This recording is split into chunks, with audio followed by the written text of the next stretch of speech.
Do I need to hit the go live button? No, you're.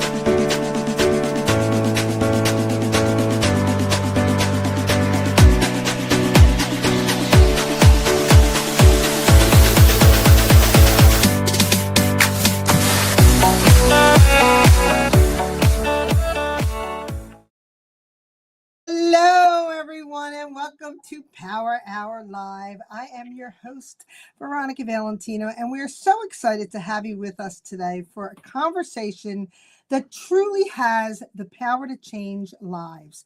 Today's episode is all about something that connects every one of us, our heart health. Heart disease, blood clots, strokes, and heart attacks continue to impact millions of men and women every year. The good news, knowledge is power, and even small lifestyle changes can make a big difference. So, empowering everyone to make informed decisions, advocate for the health and support one another on the journey to living stronger, healthier lives. So, that's exactly what today is all about. Joining me today is my amazing co host, Renee Rand. Thank you, Veronica. I'm so happy to be here with everyone today. You know, this conversation is about all of us. Whether you're looking to improve your heart health or support a loved one or simply needing to learn more about prevention and wellness, you are in the right place. We're going to be breaking down the important information into practical, everyday steps that can help you take control of your health and your future. You know, and we're especially excited to welcome our special guest back again, Mr. Robert Ferguson, a clinical nutritionist consultant. Who will be sharing valuable insights on nutrition, healthy habits, and ways to support overall cardiovascular wellness. This is such an important topic. It is. And we'll be discussing the heart health awareness, nutrition strategies, lifestyle choices that may help reduce the risk factors, and real world guidance that you can begin applying today to your own life. Woohoo! Woo! So grab a notebook, settle in, and get ready for an uplifting, informative conversation designed to inspire you to put your health first. Because when everyone is informed, supported, and empowered, incredible things happen. Welcome to Power Hour Live! Woohoo! Let's get started by welcoming our special guest, Robert Ferguson. Here we go. And hey, there you are. All right. As always, it's good to be here with you two amazing ladies. So looking forward to the conversation. Yes. Absolutely. All right, you guys. I mean, so I'm feeling that there's no small talk. You guys are like, let's just dive right in. Absolutely. Let's dive right in. Absolutely. Well, you know, Robert, since I've been having heart things happening lately, this has become a big deal for me and the people in my life. So I have a lot of people listening in today that want more information because they were so shocked that any of this was going on with me because of my healthy lifestyle. Yep. Nice. Well, okay. Well, I brought some videos that I'll play today, and I also brought like a little deck to keep us on path. So maybe we'll start with the deck if you want to bring it up, Veronica. That Absolutely. has the big heart on it. There you Love go. Woohoo! Okay, so some of the basics, you guys, as we talk about heart health, right? Because we all know that a strong heart means a longer life, a better life, a quality of life. And the number one thing we know on file that causes people to not be here anymore is heart disease. And so it affects 1 out of every 5 deaths that take place around the world is heart disease. Wow. And we're going to also talk about omega-3s. And we're not talking about what's in a bottle necessarily. We're talking about what's taking place in your cells. So we're not talking about you buying a fish oil or you going down to Walmart or going on Amazon. We're talking about what's taking place inside of your cells, because that's what is needed in order to reduce the risks of you not being here because of heart disease. Does that make sense? You guys know what I'm saying? Absolutely. Absolutely. Absolutely. So we can bypass that. Now, second screen here, as you can see, and I in the upper right hand corner, I wish I could work. Can I work around that? You might be. Hey, Gene, if you hear me, can we remove that Power Hour Facebook QR code? So 90% lower risk of what they call sudden cardiac death. 90% lower risk. And what we mean by cardiac death is when people are there and then they suddenly are gone. Like where there's no warning, there's no, I got a little pain, let's go get some help. No, it just happens. So just by making sure you have an adequate amount of omega-3 in your body, you reduce the risk of sudden cardiac death. Thank you. So the That's numbers amazing. So there's something called omega-3 index.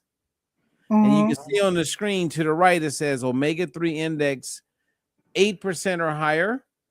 That's when you lower the risk by 90%. If it's under 4%, then of course you're at higher risk. So the good news is that you have this little test as your friends today, Veronica, and many of our friends. You get the test and you know what your omega-3 index number is. Yeah. Yep. So, like, you know, I like to put a pin on that because most people that we test, they're under 4%, which means they don't have any protection when it comes to this. Because their doctor has not tested them for this. They don't even know that this exists. So a lot of people are living life walking around and they have no idea that they can reduce their risk of sudden cardiac death by 90%. Wow. That's amazing. Just by taking a little test. And I don't know about you guys, but most people I test are under 4%. Same here. Okay, so that's a big one. So you guys, any questions about this part? Anybody have questions that they want to ask about this? Because at this point, everybody, I would think, would be calling you guys right now. Hey, send me that test. Yep. Okay. Well, it makes sense. If they do, if they don't know where they're at, they don't know if what they're doing currently is working or not working, or if it's going to make a difference. At least we know that we test. We don't have to guess, and then we see our results, 120 days later. So it's pretty exciting. Yes. And I would also encourage everyone, the sooner that you take action on this, the better. Like you don't want to wait. You don't want to wait until you start having heart problems and then realize, man, I need to get my omega-3 index above 8%. Like the sooner you're doing this, the better. Right. So it's helping you along the way.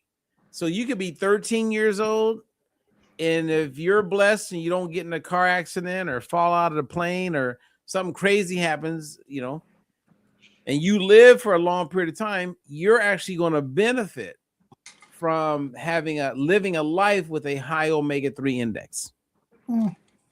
Okay, so I'm going to go to the next one. Now, in this slide, I find this one very intriguing for a lot of reasons.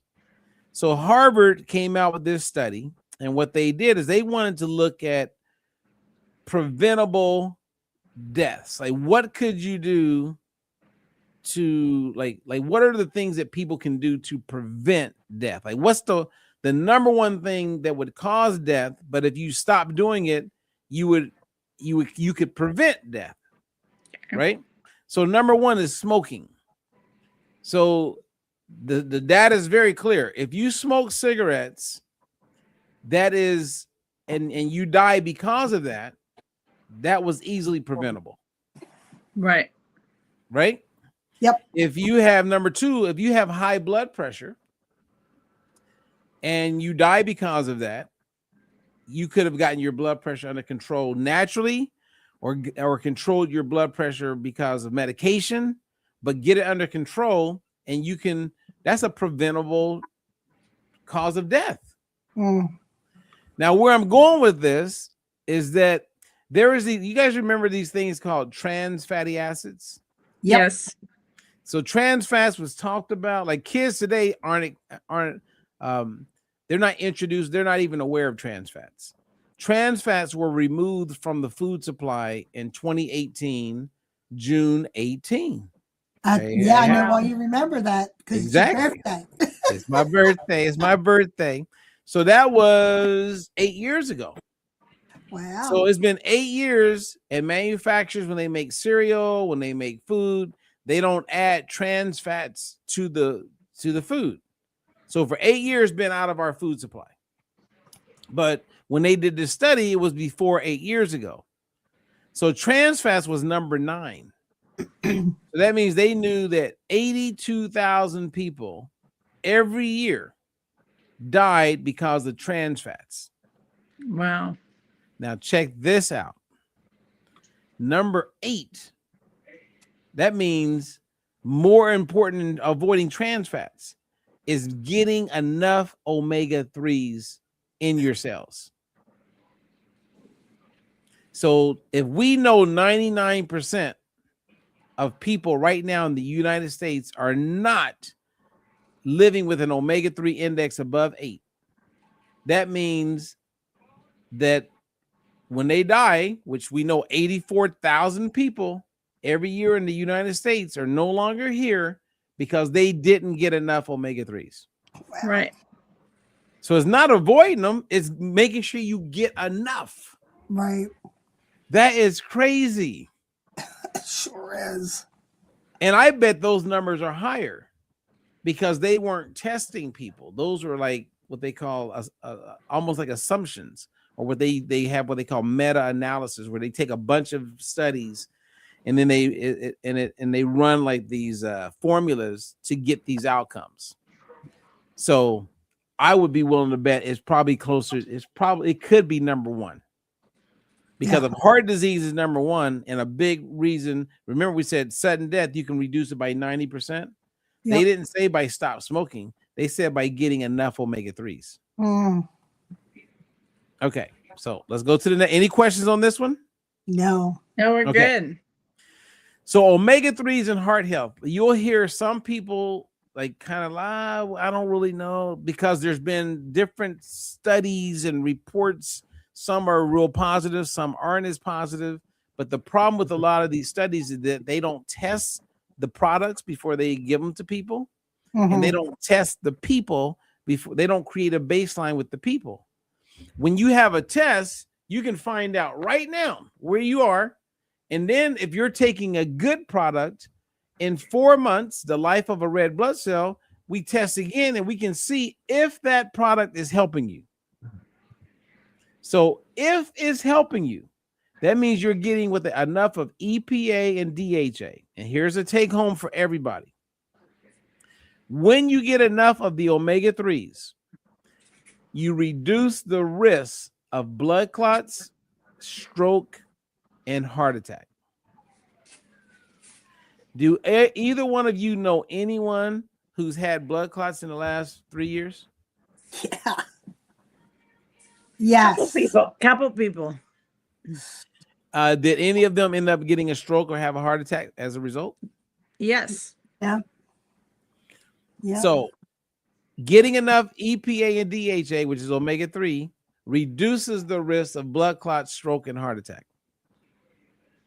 Did those people know about omega-3s and the importance? Probably no, not. this all before we found out about balanced oil and omega-3s. And their go-tos are aspirins, are blood thinners. Yeah. And then when you talk to them about omega-3s, how they help, they're like, oh, no, I can't take that. It'll thin my blood even more. So, yeah, wow. Which we know is not true. That's folklore. Correct. Yep. Okay. Now look to the right of this slide. It says support healthy blood flow. Mm-hmm. Supports healthy blood flow. Should I say it one more time? Let's all say it together. Supports healthy blood flow. Okay, and we know blood flow is important. And then what about supports heart health?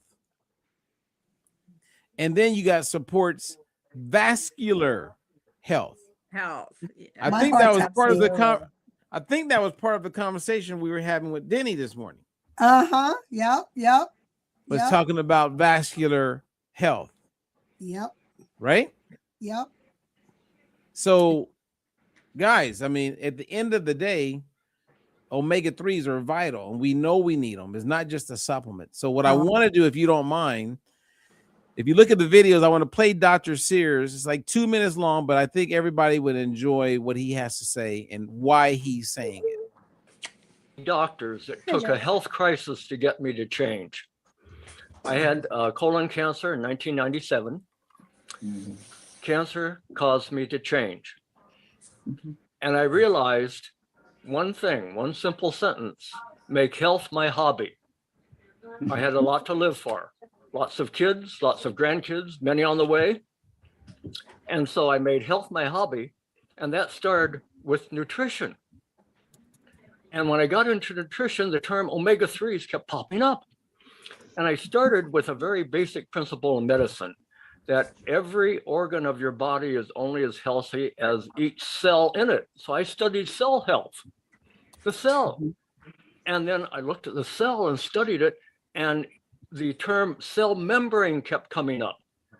Every cell is only as healthy as a cell membrane. And the cell membrane is both selective and protective. It lets the nutrients through that should come in. It protects us from nutrients that shouldn't come in. And the biggest nutrient in the cell membrane was omega-3s, the flexible fat. So I thought, aha, I've got to learn more about omega-3s. So I went from the cell to the blood flow. The next principle of medicine, I thought, every organ of the body is only as healthy as the blood flow to it. Better blood flow, better organ health. So I studied the blood flow. And that's when it led me to a professor, a doctor over in Norway, Dr. Jorn Darberg, who discovered back in the 70s the relationship between people who eat more omega-3 seafood have better total body health, but mainly blood flow health. They suffer less heart disease. Now, isn't that what we're talking about? That's it. Absolutely. I mean, he just explained everything. So you can go ahead and bring back up the slide. If anybody has any questions, he just covered it. Blood flow. People had less heart disease. That's what he just shared. Okay, so next slide.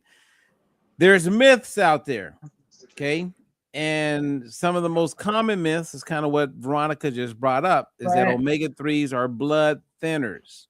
This is when I like AI, because people can go and they can like look into it, and they don't have to just count on what their doctors say. You got to challenge your doctors, you guys. Challenge them, because here it is. You have something that's helping your your health overall, and before you have a surgery, they tell you to stop taking it because they think it causes your more bleeding, and that is, it couldn't be further from the truth. I know.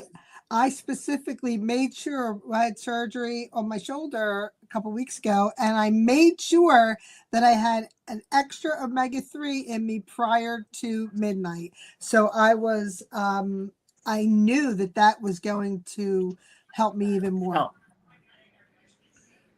Right. So now, if you look over on the right where it says facts, and I know this may be small, some of you guys may be on your phone, but it says omega-3s do not work like blood thinners. What omega-3s actually do, number one, is help platelets become less sticky. Help platelets become less sticky. We all want to be less sticky. Exactly. Support healthy blood flow, as the Dr. Sears just explained. Help balance inflammation and support cardiovascular health. Anyone who's thinking about heart health needs to take action. If you don't, I don't know, I don't know how to help you. Yeah. Okay. Now in this one, we go a little deeper on it, right? Because omega-3s help make platelets less sticky. Without omega-3s, that's to the left, your platelets clump together more easily. With omega-3s, the platelets are less sticky and less likely to clump. Okay, so that is where it would bring in a blood clot. Correct? Exactly. Oh my God. Yeah. Wow. Exactly. The data is clear. Not one doctor who's coherent is going to argue with platelets. We don't want them to be sticky. No. Okay. I don't want sticky blood. So next slide. Omega-3s help reduce chronic inflammation. Yes. Chronic inflammation. I love that. Chronic. So now I want you to play a short video of Dr. Artemis Simopoulos, who is a renowned physician in her 90s, the most cited physician in the world. Cited means she's referenced more than anybody in the world when it comes to the ratios of omega-6 and 3 as it pertains to inflammation. Let's hear what she has to say. From clinical studies and animal experiments that inflammation is at the base of all chronic diseases, whether it is cardiovascular disease, whether it is cancer, if it is arthritis. Obesity is a inflammatory disease. Obese people have pro-inflammatory cytokines. People with diabetes. Now, let's go and bring back up the slide that I have there with Dr. Simopoulos' quote. It's all white. There you go. So what you guys just heard her say, quote, we know from clinical studies and animal experiments, so clinical studies in humans and animals, that inflammation is at the base of all chronic diseases. And we know that it's important to get an adequate amount of omega-3s. So one more video, if you guys don't mind, I want to play the one with Dr. Andrew Wild, who's also one of the most respected physicians living today. Significant nutritional deficiency in this population is omega-3 fatty acids. The amount of research accruing on the health benefits of omega-3 fatty acids is overwhelming, not just for physical health, but for mental health. I think you can't be in optimum health if you do not have adequate intake of omega-3s. Most of us are not getting enough. And there you go.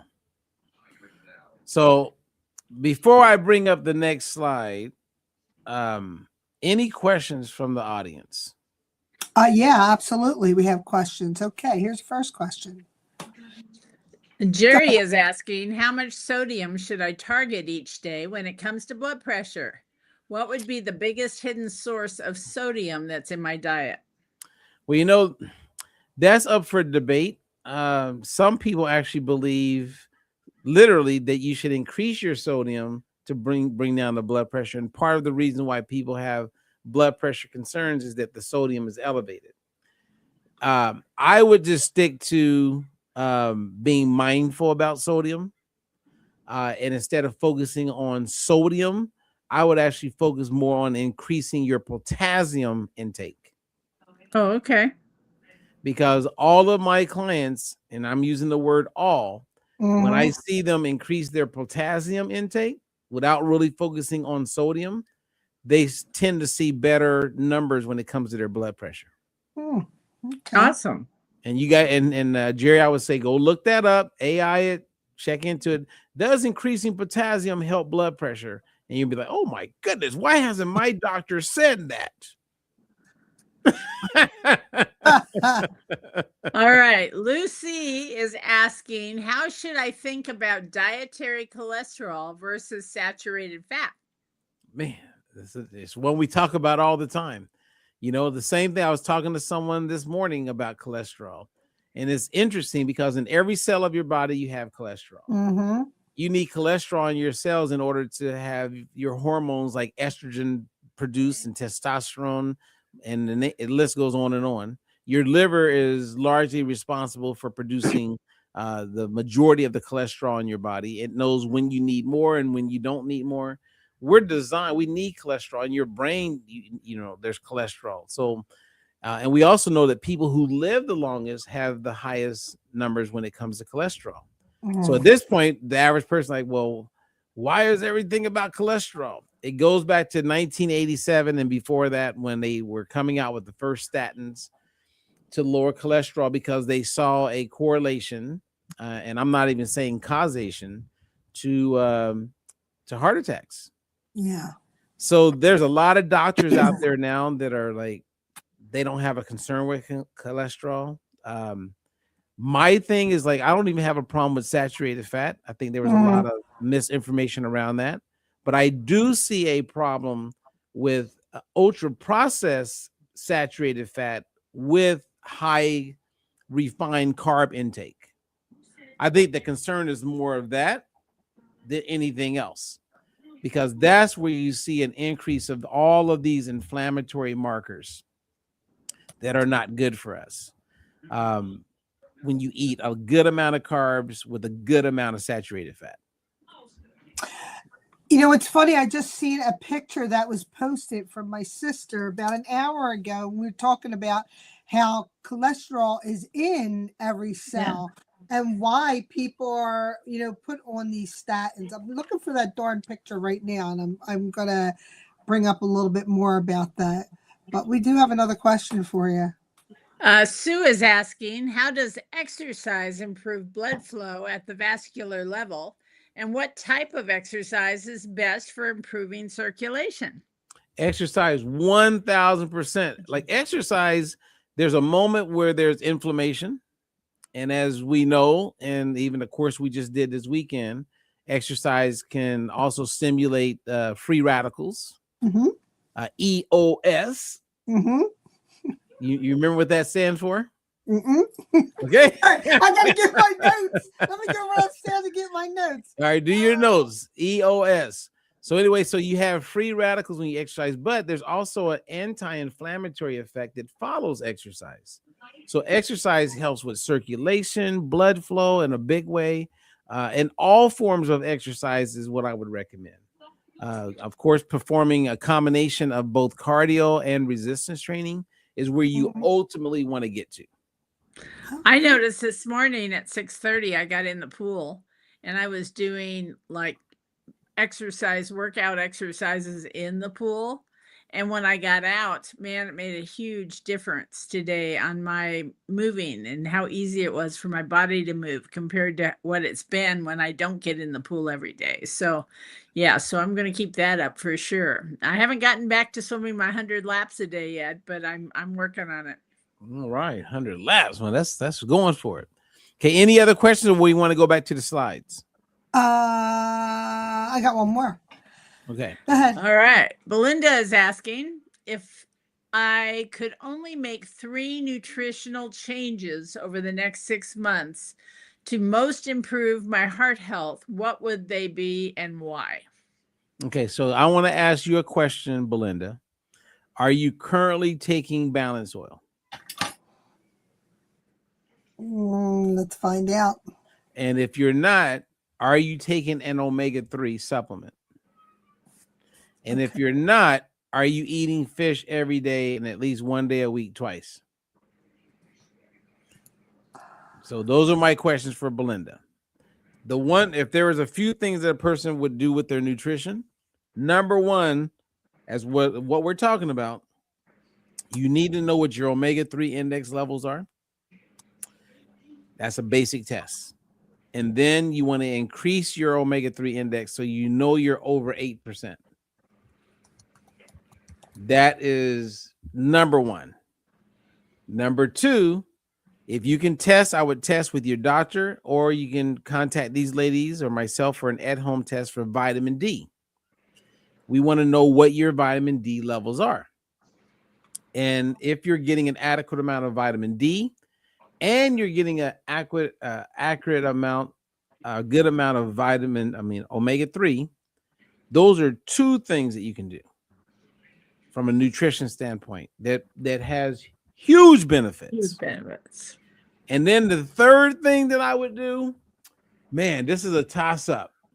And I'm torn, because you can get a lot of this stuff through food, but magnesium is one.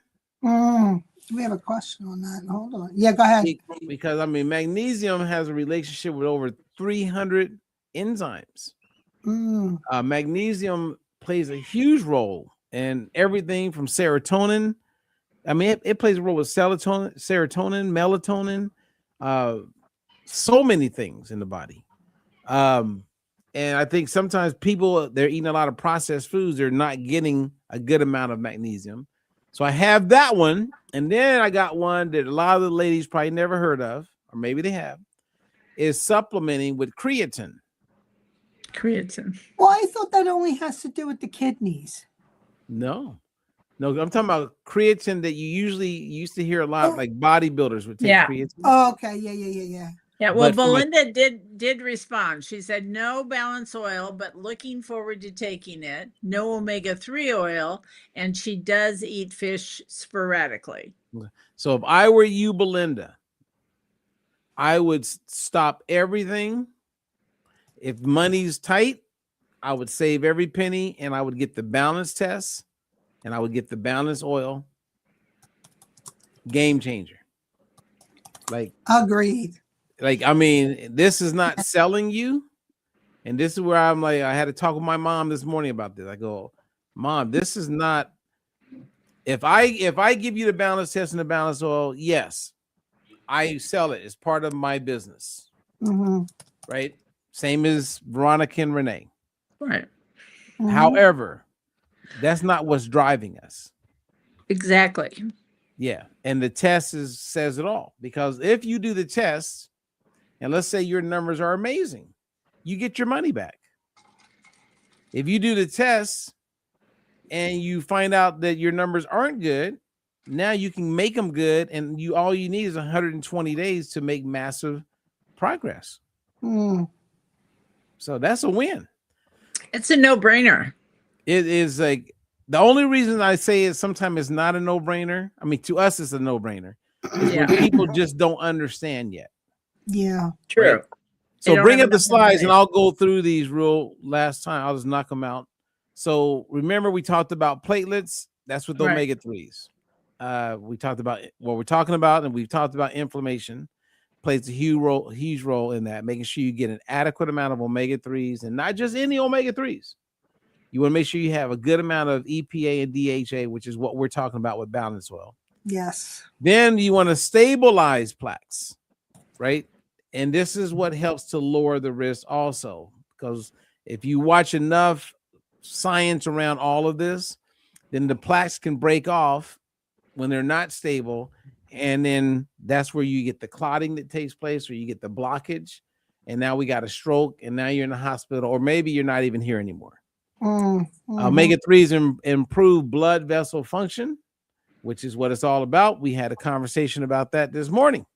Yep. Does it help? And I was like, on the spot, I said, let's go to Gemini. Let's go to Chat GPT. Let's look it up, because the data, you can't make this up. Right. Omega-3s help lower triglycerides. Now, a lot of people know this. And the one that works the best is triglyceride form, which is a type of omegas, marine-based, which is the balance oil. So a lot of people, the studies are everywhere when it comes to lowering triglycerides, right? Because if your triglycerides are up, I'm more concerned with triglycerides than I am about cholesterol. Then we got number 6, it may help stabilize heart rhythm. Think of all the people that going, yeah, my heart's rhythm's off. God, I don't know, they got to run some more tests. Let's test their omega-3s, and I guarantee you they don't have an adequate amount of omega-3s in their body. I put everything on it, right? Because you're talking about the endo, you're talking about the inside of the cell. We're talking about the function, like these vessels, blood flow and everything, flexible. All of this is very important. And if you don't have an adequate amount of omega-3, which most people don't, then you're not able to help stabilize the heart rhythm. And then reduce oxidative stress. Oxidative stress, you read about it in magazines, you hear people talk about it, but what does that really mean? Most people you talk to can't even tell you what oxidative stress is. And a big part of what it is when you have an imbalance, meaning you don't have an adequate amount of antioxidants in your body. And as a result, then you have oxidative stress. Omega-3s in the balance oil comes with polyphenols and omega-3s, which helps fuel your body's natural antioxidants to include glutathione, CoQ10. The list goes on and on and on. So you do have enough antioxidants and you don't have more free radicals that's causing the problems. That's the imbalance I'm talking about. And then we talked about reducing inflammation, and you have other resolving mediators. And these are the things that are there to help you.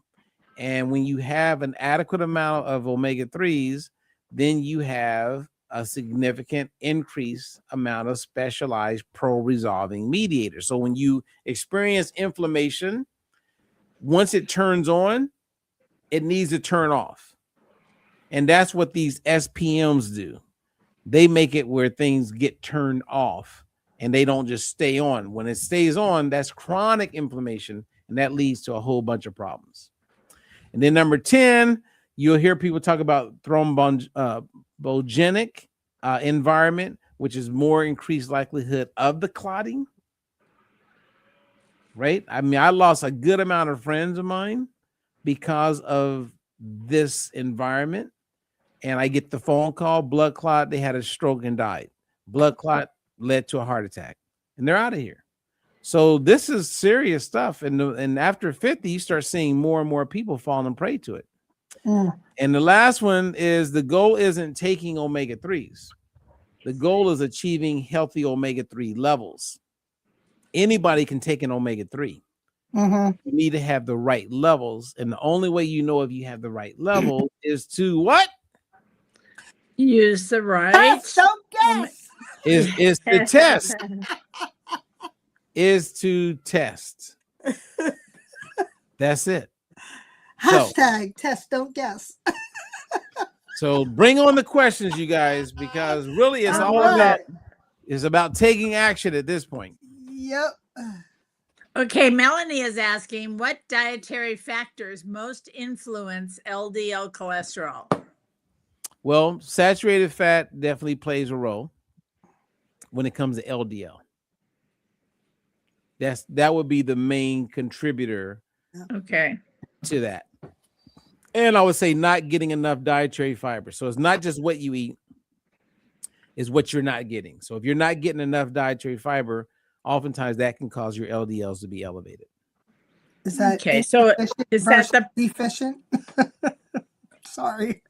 What's that? So is that the prebiotics, the xenobiotics? No, that's like eating broccoli, Brussels sprouts, gotcha. lettuce, bell peppers, like eating foods.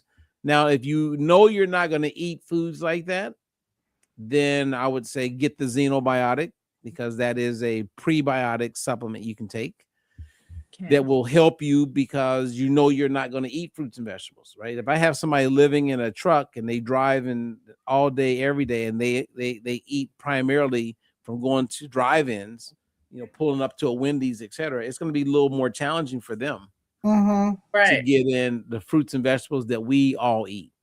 Right. Yeah, I was going to, is that insufficient versus deficient, or like what you're not getting as opposed to what you are getting? Right.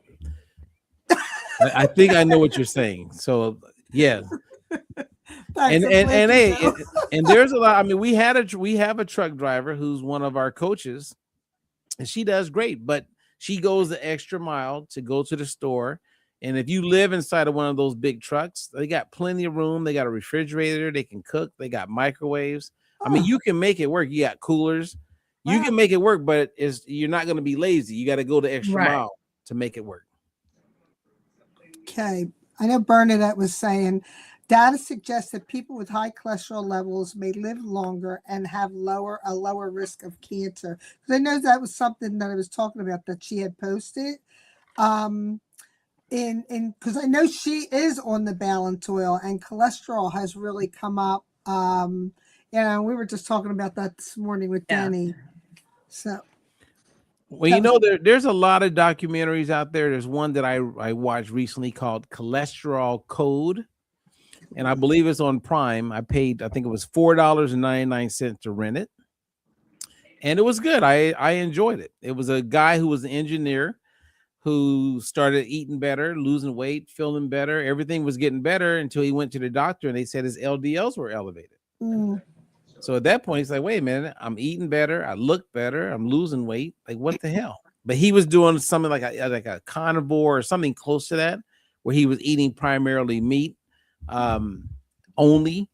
And at that point, he was like, something's wrong. And so because he's an engineer and had that mind, that way of thinking, he wanted to document everything, and it led to where now a lot of research papers that have come about. He got a lot of doctors on his side. And in the documentary, you watch them do a presentation to a bunch of doctors. And you can see how they were just confused because the data as far as what they were showing, did not demonize high LDLs. And you still don't know where it goes after that, because the average doctor has been 40 years been saying LDLs are bad.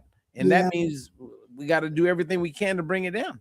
So Robert, let me ask you, as far as like someone eating red meat, as opposed to like eating seafood, what if they're not big on eating red meat? Does that really affect your cholesterol and whatnot? Well, it can, because red meat, you're going to get more saturated fat. Okay. So it's the saturated fat, the absence of dietary fiber, and high processed foods where you start to see the cholesterol numbers not be so good. Right. But that doesn't mean that beef is bad. Like, it doesn't. Right. But, you know, people just go, I'm going to stop eating beef. I'm going to stop eating. And that's not the problem. They used to think that it was not just the saturated fat, but eating cholesterol causes a problem. Right. And we know that eating cholesterol does not play any role in anything. All right. Sherry is asking, are there foods rich in potassium, magnesium, and calcium that could help support healthy blood pressure? Yeah. Well, let's see. A lot of your white carbs, like a white potato, a white banana, rice, are going to be high in potassium. Oh, okay. Magnesium, calcium, you tend to think of like dairy. But like it's funny, I have a client this morning who I was talking to. Her doctor recommended that she supplement with 1,200 milligrams of calcium. So I looked at her labs. This happened this morning, and her calcium levels in her blood draw were normal. So in my mind, I'm like going, why is this doctor recommending she increase her calcium intake when her calcium numbers were normal? And then my mind went to, well, she's probably, did she get a DEXA scan done, like where they saw her bone density getting smaller? So they didn't do that. And then I think she had osteopenia. So because of signs of that, she recommended that.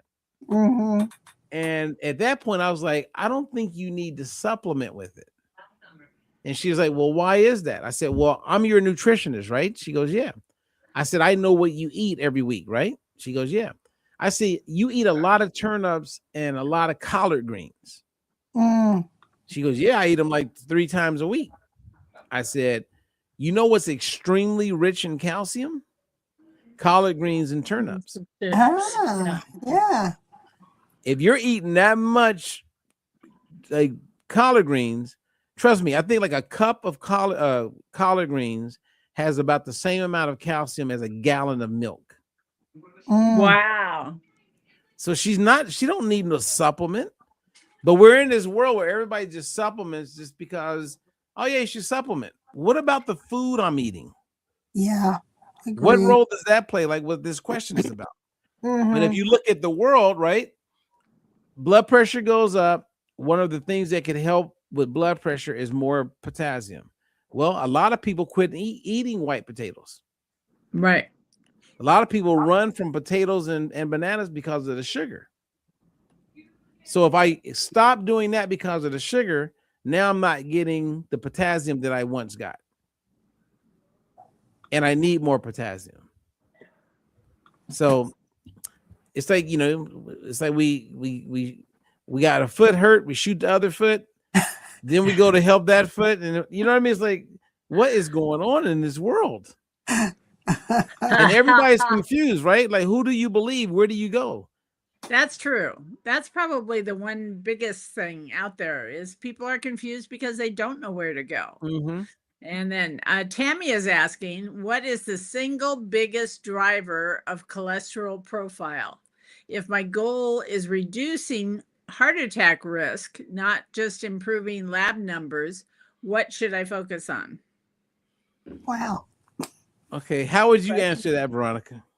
Single biggest driver of cholesterol problem. If my goal is reducing heart attack risk, not just improving lab numbers, what should I focus on? Oh, I actually, my first thing would come to mind is a healthy lifestyle, eating, fresh fruits, vegetables. Of course, if I wasn't taking a balanced oil, I would. A goal, biggest driver of cholesterol. I have personally changed everything over to extra virgin olive oil. I actually love butter. Like I said, I could eat the whole stick, but I actually really cut it out and started looking at ingredients on labels. For me. I would say, I wouldn't look at it as one driver because again, everybody's thinking that it's about food. It's more about genetics. And I think insulin resistance. Well, I know insulin resistance plays a big role. So let's say that she's looking at her cholesterol. My question would be, are you familiar with insulin resistance? Okay. And I'm gonna guess that she will say, yeah, I think so, but she doesn't know. Right. Because if you want to address your cholesterol, you address insulin resistance. That's where the focus needs to be. So, I mean, and I know it's not the fasting blood sugar, but I have gone and checked my insulin resistance, and I was at a 6.3, which I was in nice range. And, like I am very proactive because my family genes, everything is heart attack, heart related, cardiac, stroke, and I didn't want to be there. So I just started thinking everything in general, how can I make myself a lot more healthier? And, the whole diabetes, triglycerides, cholesterol, and all that happy stuff to change everything the best way I knew how. And thank God we met Robert Ferguson. Absolutely. And I want to go back to the magnesium because I have some notes here. All right, I have her question. So, and I was talking to my partner about this.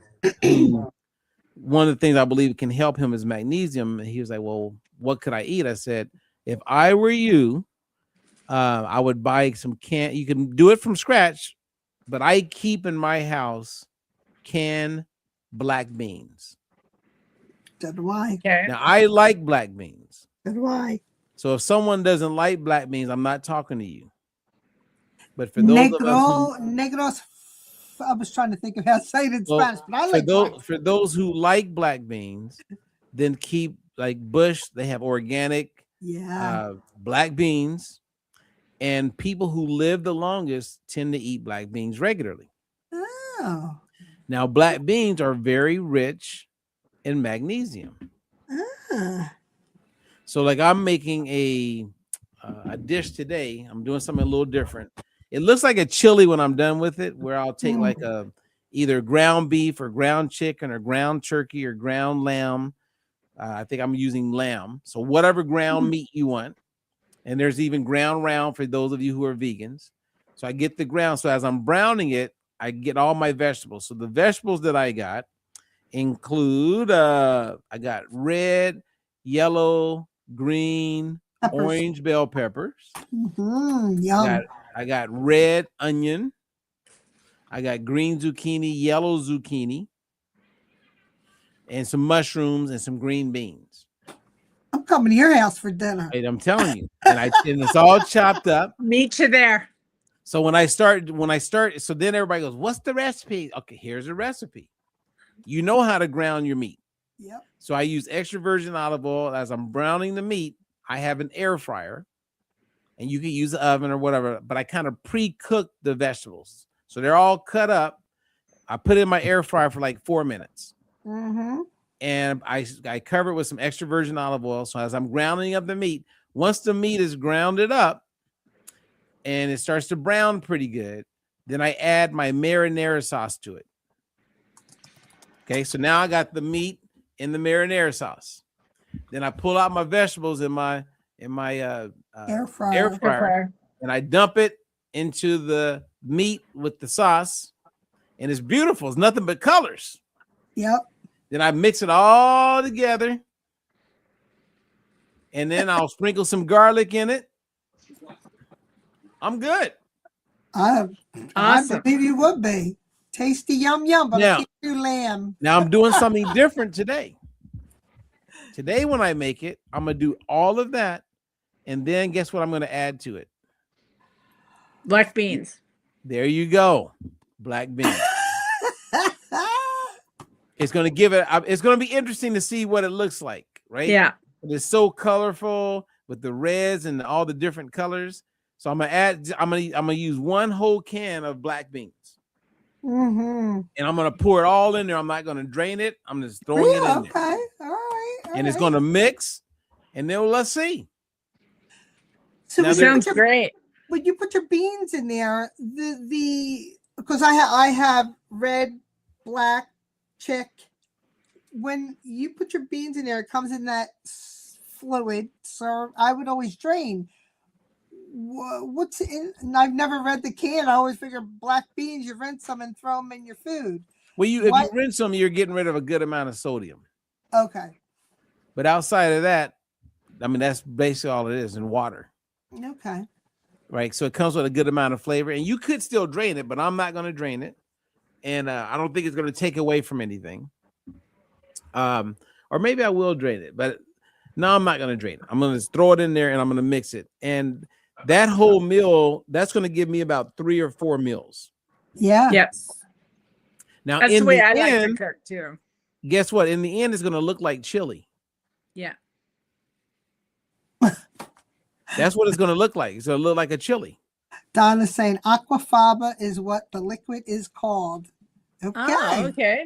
All right. All right, Donna. Look at Donna. She's right on it. Jumps So- right on that.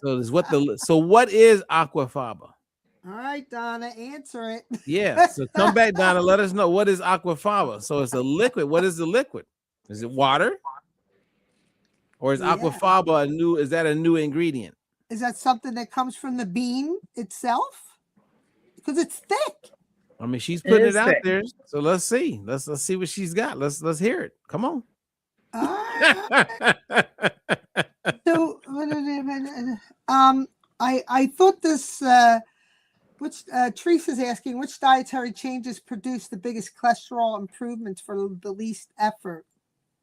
I would say more vegetables, Mm-hmm. right? So we know that when people eat more dietary fiber, that's why oatmeal became like the big thing. Yeah. Oatmeal, the prebiotics that's part of the oatmeal, the added fiber, we saw people's like cholesterol go down. Mm-hmm. Now, what a lot of people and doctors don't talk about, Teresa, is you want to increase your HDL cholesterol. Mm. Your HDL is what they call the healthy bus or the healthy cholesterol. Yeah, you want to increase it, right? Yep. And guess what balanced oil is proven again and again and again to do? Increase HDL. So at least like Awesome. the 20 people that I pulled, and you guys know Susie, her HDL went up 16 points. Yeah, mine went up 9. Okay, yours went up 9. Sylvia's went up 13. I mean, across the board, you don't see that. Yeah. Like I shared that with a very good friend of mine who's a pretty established cardiologist. And I said, dude, I'm seeing on average 9-10 points going up in like 120 Mm-hmm. days. Mm-hmm. And he didn't believe me. Oh, wow. I'll Yeah, send you because my result. that doesn't happen. Like if Gotcha. you see HDL go up 2 points, they'll say, yeah, you could probably increase it with exercise. They're happy if it goes up 2 points. Wow. We're seeing 16, 13, 11, 9, 7, 8. So Donna is saying it's just the liquid from the beans in the can. Okay, so I I'm gonna assume that we were accurate when we said it's just. So she also said I actually save the liquid and freeze it. Sometimes I use it to saute vegetables with it. Okay, so the liquid. Interesting. So we're still calling it a liquid. An aquafaba. So we're gonna assume it's. So does faba mean bean? Like what is faba? I'm gonna look at that real quick. I'm gonna AI it. Because Aquafaba. aqua is water. Okay, well, Bean anyway. water. There you go. Bean water. Yeah, faba. Interesting. Very interesting. Oh, are we learning something new today, everybody? Yeah. Of course. I'm We're gonna always put it in learning here, what I something new. found out. Okay, here we go. I'm gonna post it. All right. So aquafaba is a thick liquid left over from cooking or soaking legumes, mostly commonly chickpeas. It became popular because it can behave a lot like egg whites in cooking. What it is Wow. literally the starch protein containing water from canned or cooked beans, most often taken from chickpea cans, has a texture that can be whipped into foam. Why it's useful? Aquafaba can mimic egg whites because Wow. it Traps traps air. air when whipped, forms stable foam, has emulsifying properties. Hey, I learned something new today. Actually, you know what? That's a Donna. good idea. That's a great idea. Yeah, because sometimes you want to. I'm trying to think. There's certain things that I want to emulsify, and sometimes you'll need an egg. But if you have like the aquafaba, then you could. If you like you said, if you keep it, if you don't want to have all the liquid, then you should probably put it in a container. And it helps mix oil and water. Interesting. Okay, emulsifying. All right. Okay. So, okay, Renee, go ahead. Another question. Karen is asking, which cholesterol marker do you pay the most attention to and why? Woo. I pay attention to the HDL. Okay. Because one, your HDL can be too low, and that's not good. And in combination to HDL, I look at the triglycerides. Right? So if you know your triglycerides, I'm going to give you a formula. If you know your triglycerides, do you know this one, Veronica? Have I shared this with you? I don't know. It's a very important marker that gives you an idea on if you have insulin resistance. Okay, go ahead. So what you do is you take your fasting triglycerides. Fasting triglycerides. Okay. And you divide it by your HDL. Oh, okay. And if that number is 1.5 or higher, that's a sign that you have insulin resistance. That would help me from going to have blood drawn and finding out. So the poor man, so with your regular lab work, you just take your fasting triglycerides and divide it by your HDL. And it's been very consistent when I have people get their fasting insulin.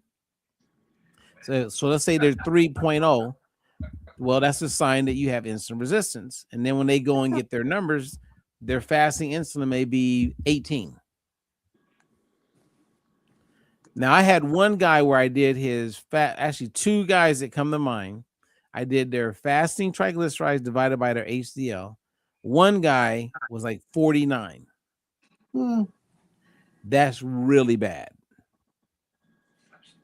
So to improve that, you obviously want to bring down your triglycerides, right? Which is fat floating in the blood. And And we already know that balanced oil or omega-3s help bring that down, and not eating as much sugar and alcohol.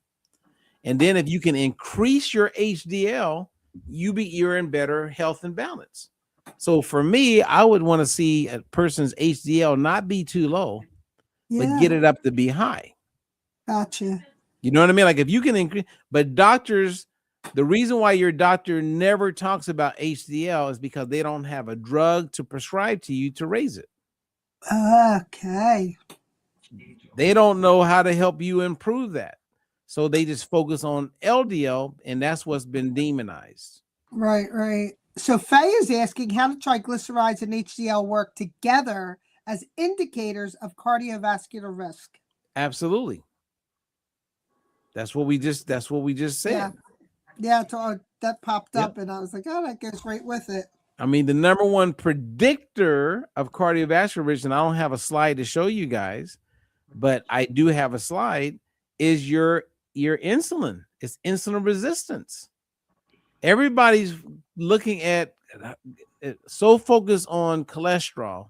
Yeah. You're missing the most important thing. And in my slide, let me see before we go if I can pull it up, because I think I may have it.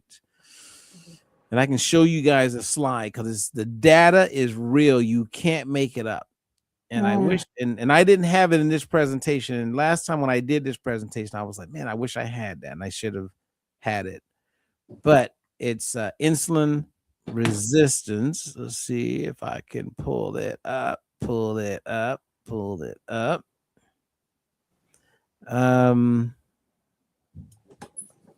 Okay, I think I may have it. People, don't give up on me. All right. Okay, because it'd be good if I have it. It's worth showing everybody this slide. Gotcha. Right. So we can come back to her. Any other questions in there?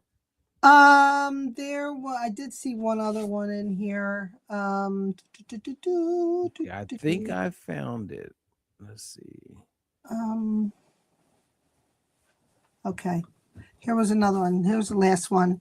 Beth was asking, are there foods marketed as heart healthy that you think are overrated? I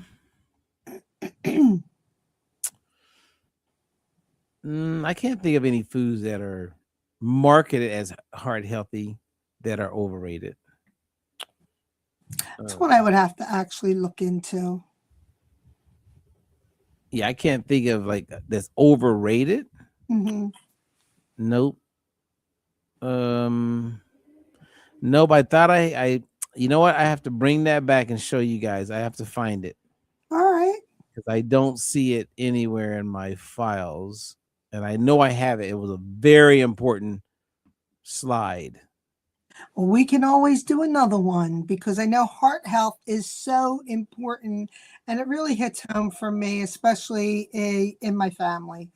You know, Well, you know what we could also do is we could dive into we could do something on insulin resistance. I think that would be amazing. I have to say that would really go awesome with a follow-up to the heart health. Yeah, and it's a presentation I put together. Oh, I think I found it. Okay. All right, let me take one more chance because it was cardiovascular predictors. I found it. Woohoo! Okay, let me see here. Save. Let me see if I can bring it up. Oh, this is good. That's great. People who are hanging in there, if I find this and I can get it up, you guys are going to be like, thank you for sharing that. Sandy is saying, I make my own beans. I'll have to start keeping the liquid. Let's see. Lynn is saying cold cereal, question mark. Okay. All right. So let me grab something real quick. So you're all by yourself. Yeah, well, Renee had to run out, so it's you and me.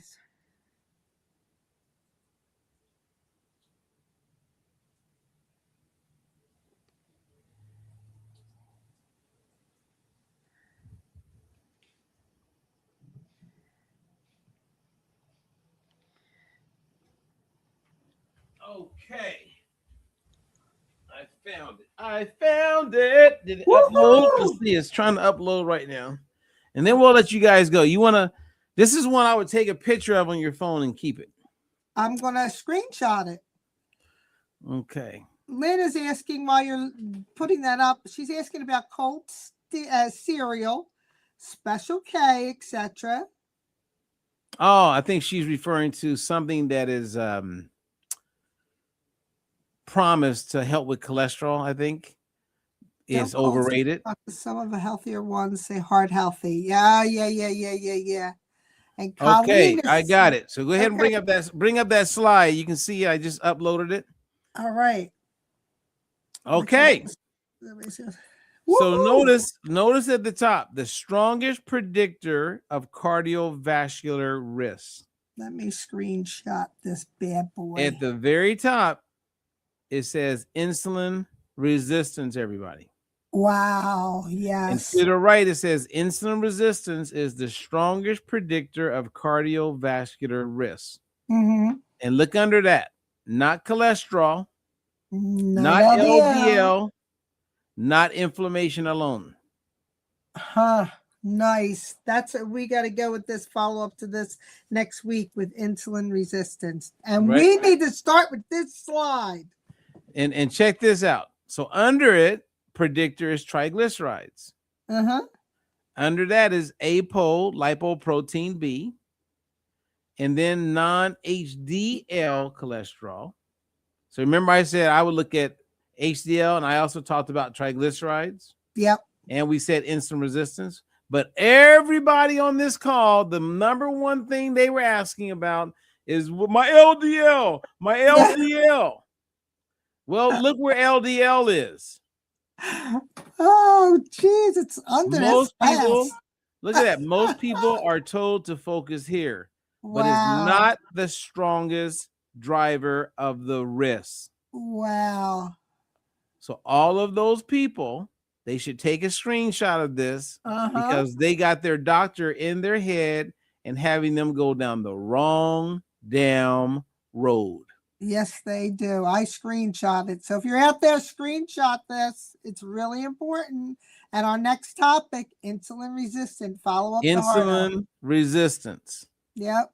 And you know what we should do in that one? I should show people 5 ways to identify your level of insulin resistance, because all coaches, to include you, are trained to do these 5 things. And so like with Sandy, who's on the call, when I was able, I did 4 of them with her. The only one we didn't do at the time was her fasting insulin. Right. But I remember doing her other numbers, you know, and one of them was her triglyceride to HDL, which we went over already, right? Fasting triglycerides divided by your HDL. If it's over 1.5, that's a sign. And so there's 3 others that I looked at. So I'll show those, and then we can talk about fasting insulin, and that'll be a good topic to. Yeah, that would be awesome. Really would be. So Sandy's saying, well, we've been lied to. Oh, I can't. You know what? I'm telling you, the future, they're going to come out, and everybody's going to be, the truth is going to come out and go, you were totally lied to. You never needed a statin, but they made money. They got it into the system, and they still make billions of dollars every year because of statins. That's horrible. That's horrible. Colleen, yes, we know you're still here. Thank you for joining us today. Well, there you go. That's the strongest predictor. It is. Right there. It is, absolutely. I'm glad I checked my insulin resistance. Amen. That's definitely something that I didn't expect it. And when I had it done, I was like shocked, because I'm thinking, okay, this is going to be out of whack. But I've been on the balance oil for a year. I started in June. And being on that, it's just like my blood work, even my blood work came back amazing. And you got to remember, this is helping from the cellular level, from the inside out. So it's been a winner chicken dinner. So Donna's saying my triglycerides are 97 and my HDL is 60. I'm sorry, no, 51. Her HDL. All right. So what is her triglycerides? Her triglycerides 97. Okay, hold up. I'm gonna do it. So let's go 97 divided by HDL. 51. She come back 51. and say no, it's 51. So that's 1.9. So what does that say? Wow. Well, 1.5, and I have an arrow going up. She should be good, right? No, if it's over 1.5, well- that is a sign you have insulin resistance. Oh, okay. Sign insulin resistant. And Okay. who was that? That was Donna. Donna, my cousin.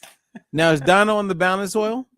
Yes. Okay. She just started a month or so ago. So we know that's So going to she, be if helpful. I was her, I would keep an eye on her HDL, Okay. and we want to see that HDL go up. And if her triglycerides go down, which they're in a good range, right? She's like 97. Yep. But it's the ratio.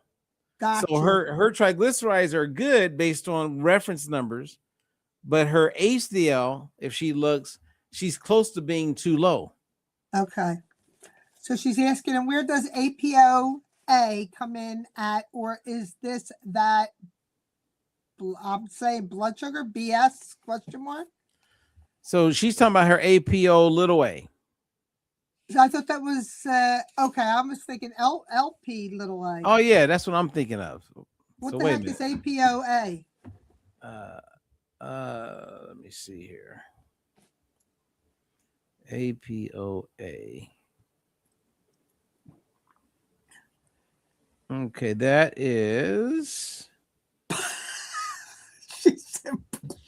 that's her A polyprotein A. Okay. That's a protein that's found in the HDL. Okay.